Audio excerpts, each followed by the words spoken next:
if you are over 65, still working, covered by an HSA-qualified health plan, and continuing to put money into a health savings account, there is one date you need to map before you apply for Medicare or Social Security. Medicare Part A can sometimes reach backward for up to 6 months.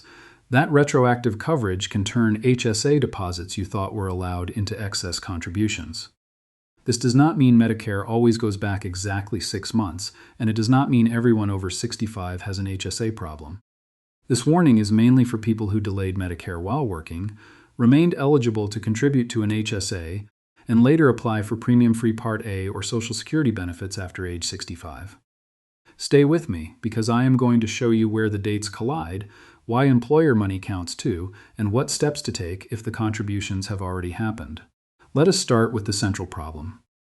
Many people who work past 65 make a reasonable decision.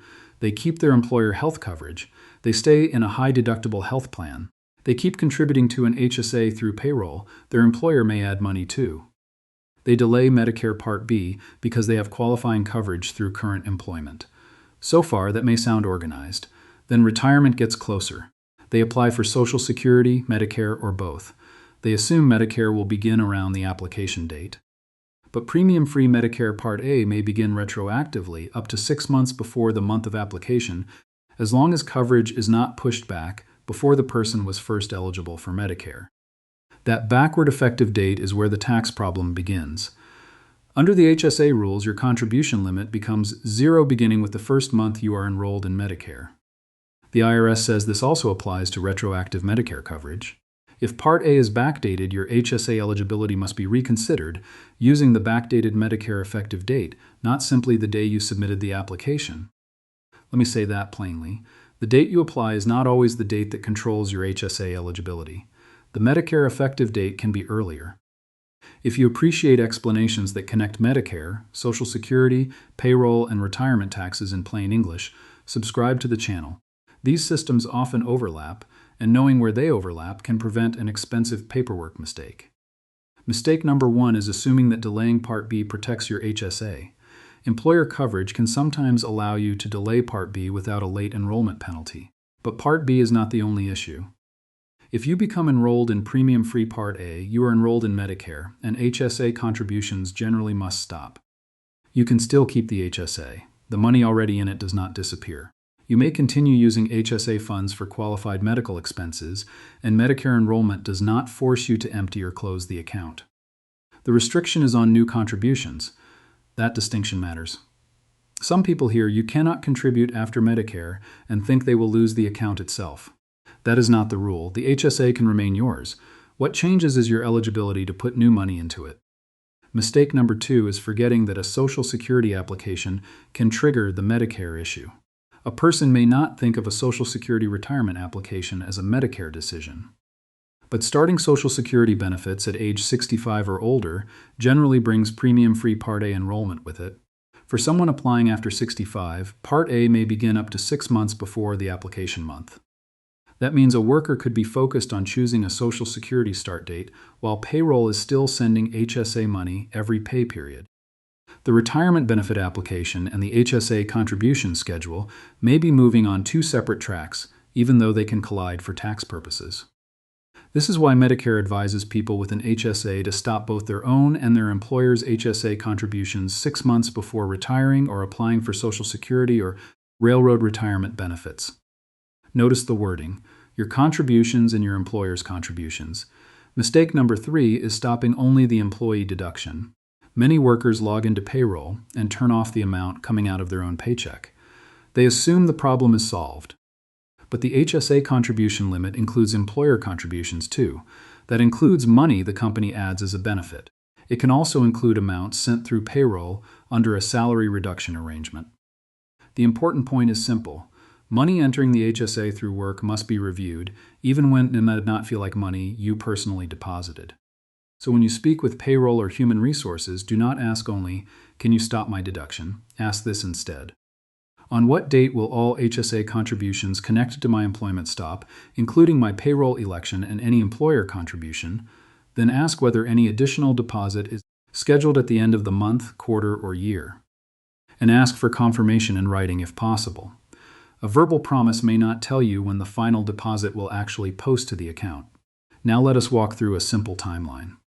Suppose a worker is 68 and plans to apply for Social Security and Medicare in October. That person is still contributing to an HSA through work. An October application could result in a premium-free Part A effective date as early as April, assuming the person was already eligible then. If Part A is effective in April, HSA eligibility generally ends beginning with April. The worker's annual contribution limit may need to be recalculated using only the eligible months before Medicare began. Do not use this example to calculate your own excess contribution. The exact answer depends on the effective date, whether the HSA-qualified coverage was self-only or family coverage, the amounts contributed, employer deposits, age-related contribution rules, and other tax details. The lesson is the calendar. October may look like the enrollment month, April may become the Medicare effective month, and the HSA problem may be sitting in the months between them. Here is another important boundary. Medicare does not always backdate Part A by a full 6 months. It can be up to 6 months, and coverage cannot begin before the first month you were eligible for Medicare. For example, someone who applies only 2 months after first becoming eligible cannot have Part A pushed back 6 months before that eligibility began. That is why you should not automatically subtract 6 months and treat the result as your final tax answer.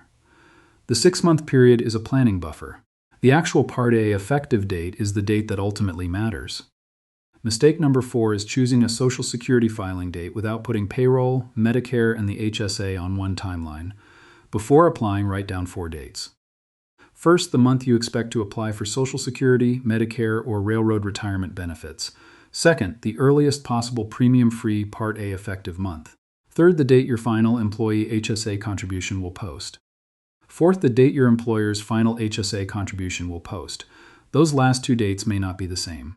Your own payroll election could stop this month while an employer contribution arrives later. A quarterly or year-end contribution can be especially easy to forget because it may post after your last regular paycheck. This is not only a human resources question, it is also a record-keeping question. Review your pay stubs and your HSA transaction history. Look at every deposit, not just the amount you personally selected. You may also see HSA contributions reported on your Form W-2 in Box 12 with code W. Your HSA custodian may issue Form Fee-498SA showing contributions received by the account. Those names can sound technical, so think of them as a paper trail. The W-2 helps show what was reported through your job. The HSA statement and Form 5498SA help show what actually reached the account. Form 8889 is generally where HSA contributions and distributions are reported on the federal tax return. Form 5329 may become relevant when an excess contribution creates an additional tax. You do not need to become a tax form expert. You need to gather the records so the custodian and a qualified tax professional can compare the Medicare effective date with the money that entered the HSA. Mistake number 5 is assuming the employer will automatically coordinate everything. Payroll may know that you are retiring.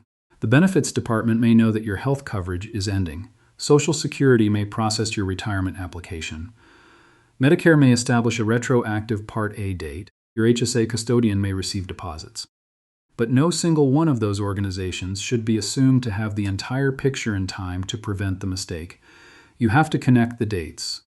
This is why I would begin the HSA conversation before submitting the Medicare or Social Security application, not after the Medicare card arrives. Ask Social Security what Part A effective date would apply if you file in the month you are considering. Ask payroll how much lead time it needs to stop every HSA contribution. Ask whether an automatic employer deposit is scheduled after your final paycheck. Then keep those answers with your retirement records. Now let us address the question many viewers will have. What if the money has already gone into the HSA? Do not panic and do not simply take a normal withdrawal without knowing how it will be reported. The IRS generally treats contributions above the permitted limit as excess contributions. Excess contributions are not deductible. Certain excess employer contributions may need to be included in income. In general, a 6% excise tax can apply for each tax year and excess contribution remains in the account, but a timely correction may be possible. Generally, an excess amount can be withdrawn by the due date of the tax return, including extensions, along with the income earned on that excess. The related earnings are generally included in income. The details matter, which is why the right first call is usually to the HSA custodian. Use this wording: my Medicare Part A coverage was made retroactive, and I may have HSA contributions for months when I was no longer eligible. What is your process for requesting a return of excess contributions and the related earnings? That wording is important because a return of excess contribution is not the same thing as taking an ordinary HSA withdrawal for spending money. Then speak with a qualified tax professional who understands HSAs and retroactive Medicare enrollment. Ask that person to determine the revised annual contribution limit and the correct reporting for the tax year involved. Do not guess the amount from a 6-month shortcut. The excess is not always equal to exactly 6 monthly payroll deposits. Employer contributions must be included, and the annual limit may have to be recomputed month by month. If you filed a tax return before discovering the retroactive Medicare date, ask whether an amended return or another correction is needed. The answer depends on the tax year, the timing of the corrective withdrawal, and how the contributions were originally reported. Here is a cleaner way to manage the entire issue. Use a 3-stage plan. Stage 1 is before you apply. Ask Social Security, if I file in this month, what would my premium-free Part A effective date be? Ask Payroll, how much advance notice do you need to stop both my payroll HSA contribution and every employer contribution? Ask one more payroll question. Is any employer deposit scheduled after my final paycheck, at quarter end, or at year end? At this stage, your goal is prevention. You are trying to stop the money before the possible retroactive Medicare months begin. Stage 2 is after the application is processed. Do not rely only on the date you applied. Find the official Part A effective date on your Medicare information or enrollment notice. Then compare that effective month against your HSA transaction history.